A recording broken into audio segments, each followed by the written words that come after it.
जय माता दी। मैं श्री भगवती दरबार का पवन पुजारी। ये तो हम सभी जानते हैं कि शनिदेव कर्म फलदाता है और सभी शनि की दृष्टि या साढ़े सती के बारे में भी जानते होंगे, किंतु आज शनिदेव के कुछ ऐसे प्रसंगों के बारे में बात करेंगे जिसके बारे में आप में से बहुत कम लोग जानते होंगे। नमस्कार, मैं पवन पुजारी। कथा को शुरू करने से पहले आप सभी से अनुरोध करता हूँ कि हम लगातार आपके लिए हर बार कुछ न कुछ सनातन धर्म से जुड़े विशेष प्रसंग लाते रहते हैं।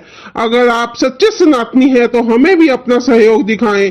अगर आप YouTube से देख रहे हैं तो सब्सक्राइब करें और अगर Facebook से देख रहे हैं तो पेज को फॉलो करें। जैसे कि आप सभी जानते हैं, शनि सूर्य देव और माता छाया के पुत्र हैं। वैसे तो सूर्य देव की असल पत्नी का नाम देवी संध्या है, किंतु छाया उनका ही एक प्रतिरूप है। देवी संध्या ने अपना प्रतिरूप क्यों बनाया, इसके बारे में आगे बात करेंगे। वैसे तो शनि के कुल 3 बहन भाई हैं। एक भाई यमराज और 2 बहनें यमुना और भद्रा थी। जब शनि पैदा हुए तो वे श्याम वर्ण अर्थात सांवले रंग के थे, किंतु सूर्यदेव गोरे रंग के थे। जब पहली बार सूर्यदेव ने शनि को देखा तो उन्होंने देवी छाया को भला बुरा कहकर शनि को ठुकरा दिया कि ये मेरा पुत्र नहीं हो सकता, इसे तुम मेरी नजरों से दूर ले जाओ। वैसे तो शनि का श्याम वर्ण इसलिए था क्योंकि जब वे गर्भ में थे तब उनकी माता शिव की भक्ति में लीन थी, उन्हें अपने खाने पीने की सुध नहीं थी। इसी वजह से शनि का रंग काला पड़ गया। तभी से शनि के मन में अपने पिता सूर्यदेव के प्रति वैर भाव उत्पन्न हो गया। आपके मन में यह प्रश्न उठ रहा होगा कि शनि की माता कौन थी, जबकि सूर्य की पत्नी का नाम तो संध्या है। इसकी शुरुआत जब होती है जब देवी संध्या का सूर्यदेव से विवाह हुआ, तो वे सूर्यदेव के तेज के कारण उनके समीप नहीं जा पा रही थी। इसके समाधान के लिए उन्होंने तपस्या करने की सोची, किंतु इसके बारे में सूर्यदेव को न पता चले, इसलिए उन्होंने अपना एक प्रतिरूप उत्पन्न किया जो देवी छाया थी। कुछ समय के पश्चात जब देवी संध्या की तपस्या पूरी हो गई और वे सूर्य लोक आ गई, तो धीरे धीरे शनि की माता छाया विलुप्त होने लगी। तब शनि ने अपनी माता को बचाने के लिए भोले बाबा को प्रसन्न करने के लिए कैलाश की यात्रा की। फिर वे अपने वाहन कोए के साथ कैलाश की यात्रा के लिए निकल पड़े। कैलाश की यात्रा इतनी कठिन थी कि बीच रास्ते में ही उनका वाहन कोआ मर गया। फिर शनि ने अकेले ही कैलाश की यात्रा पूरी की। उसके पश्चात जब महादेव ने शनि से वर मांगने को कहा तो शनि ने कहा कि मेरे वाहन कोए और माता छाया को जीवन दान दे दीजिए। इस पर महादेव ने मन में सोचा क्यों न शनि की परीक्षा ली जाए। फिर महादेव ने शनि से कहा कि मैं इन दोनों में से किसी एक को ही जीवन दान दे सकता हूँ। फिर शनि सोच में पड़ गए। कुछ देर सोचने के बाद शनि ने महादेव से कहा, भले ही कोआ मेरा वाहन है, वो एक जीव है, किंतु उसने मेरे लिए अपने प्राणों का बलिदान दिया है, इसलिए आप मेरे वाहन कोए को ही जीवन दान दे दीजिए। फिर भोलेनाथ ने कहा कि तुम्हारा जीवों के प्रति प्रेम और तुम्हारे न्यायपूर्ण विचार से मैं प्रसन्न हुआ हूँ, इसलिए मैं तुम्हारी माता और तुम्हारे कोए दोनों को जीवन दान देता हूँ। तो भक्तों, शनि देव को यूं ही न्याय के देवता नहीं कहा जाता है। शनि जितने कठोर हैं उतने दयालु भी हैं। आप सभी ने यह गौर किया होगा कि शनि किसी से दृष्टि नहीं मिलाते, वे हमेशा अपना सिर झुकाकर रखते हैं। इसके पीछे भी एक बहुत रोचक प्रसंग है। वे सिर झुकाकर क्यों चलते हैं, इसका असल कारण उनकी पत्नी थी। वैसे तो शनि देव की कुल 8 पत्नियां हैं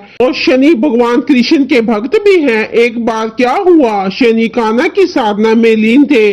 उसी दौरान उनकी एक पत्नी जिसका नाम दामिनी था, वो शनि के पास आई और बोली, हे स्वामी मेरी ओर देखिए। परंतु शनि तो अपनी साधना में टस से मस नहीं हुए। उनकी पत्नी ने उनको कई बार पुकारा। उसके पश्चात उनकी पत्नी को बहुत क्रोध आया और उन्होंने शनि को यह श्राप दे दिया कि अब से आप जब किसी को भी देखोगे उस पर आपकी दृष्टि का प्रभाव बगैर आपकी इच्छा के स्वतः ही शुरू हो जाएगा। इसी वजह से शनि हमेशा सिर झुकाकर रहते हैं। आप सभी ने शनिवार के दिन शनिदेव को तेल तो अवश्य चढ़ाया होगा या सुना होगा तेल चढ़ाने के बारे में, किंतु क्या आपने कभी ये सोचा है कि शनि महाराज को तेल क्यों चढ़ाया जाता है? इस संबंध में हमारे पुराणों में 2 कथाएं प्रचलित हैं। पहली कथा के अनुसार एक बार शनिदेव को अपनी शक्तियों पर गर्व हो गया। इसी बीच देव ऋषि नारद ने शनि को यह कह दिया कि तुमसे भी अधिक बलवान एक अन्य व्यक्ति भी है जिसको राम भगत हनुमान के नाम से जाना जाता है। यह सुनकर शनि आक्रोश में आ गए और अपनी शक्तियों को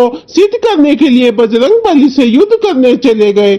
उस वक्त बजरंग बली श्री राम के ध्यान में लीन थे। इसी बीच शनि आए और बजरंग बली को युद्ध के लिए ललकारने लगे, परंतु बजरंग बली उनको अपना मित्र मानते थे। पहले तो उन्होंने शनि को शांत करने का प्रयास किया, परंतु शनि तो शनि है, वे नहीं माने। उसके पश्चात बजरंग बली को मजबूरन उनसे युद्ध करना पड़ा। उसके पश्चात राम भक्त हनुमान और सूर्य पुत्र शनि के बीच भयंकर युद्ध शुरू हो गया, जिससे चारों ओर त्राही त्राही मच गई। इस युद्ध में शनि को बहुत चोटें आई और वे जख्मी होकर युद्ध हार गए। तत्पश्चात बजरंग बली को अपने मित्र शनि पर दया आ गई और उन्होंने शनि के जख्मों पर सरसों के तेल का लेप किया, जिससे शनि को राहत मिली। तत्पश्चात शनि ने यह घोषणा की, जो व्यक्ति मुझ पर तेल चढ़ाएगा उस पर मेरी दृष्टि का प्रभाव नहीं पड़ेगा। दूसरी कथा के अनुसार एक बार जब लंकापति रावण ने नवग्रहों को अपनी लंका में बंदी बना रखा था, उसी दौरान बजरंग बली माता सीता की खोज में लंका आए थे। तत्पश्चात जब बजरंग बली ने अपनी पूंछ में लगी आग से लंका का दहन कर दिया, उसके बाद जब वे वापस जा रहे तब उन्हें बंदी गृह से किसी की आवाज सुनाई दी कि हमारी रक्षा करो। जब बजरंग बली ने जाकर देखा तो रावण ने वहां नवग्रहों को बंदी बना रखा था। बजरंग बली ने एक एक करके सभी को मुक्त किया। अंत में उन्होंने देखा कि रावण ने शनि को बंदी गृह में उल्टा लटका रखा था और शनि बहुत जख्मी हालत में थे। बजरंग बली ने उन्हें बंदी गृह से निकाला और उनके जख्मों में आराम के लिए सरसों के तेल से लेप किया। इससे शनि देव को बहुत राहत मिली और बजरंग बली का धन्यवाद करते हुए यह घोषणा की कि जो भी व्यक्ति शनिवार को मुझ पर सरसों का तेल चढ़ाएगा उस पर मेरी तथा बजरंग बली की कृपा सदैव बनी रहेगी। अगली वीडियो बहुत जल्द आने वाली है। अगली वीडियो में मैं पवन पुजारी इस समय के भारत के सुप्रसिद्ध कथावाचक तथा बजरंग बली के परम भक्त बागेश्वर धाम के पुजारी श्री धरेंद्र शास्त्री की संपूर्ण केस स्टडी लेकर आऊंगा, इसलिए श्री भगवती दरबार के साथ बने रहिए। बोले साचे दरबार की जय।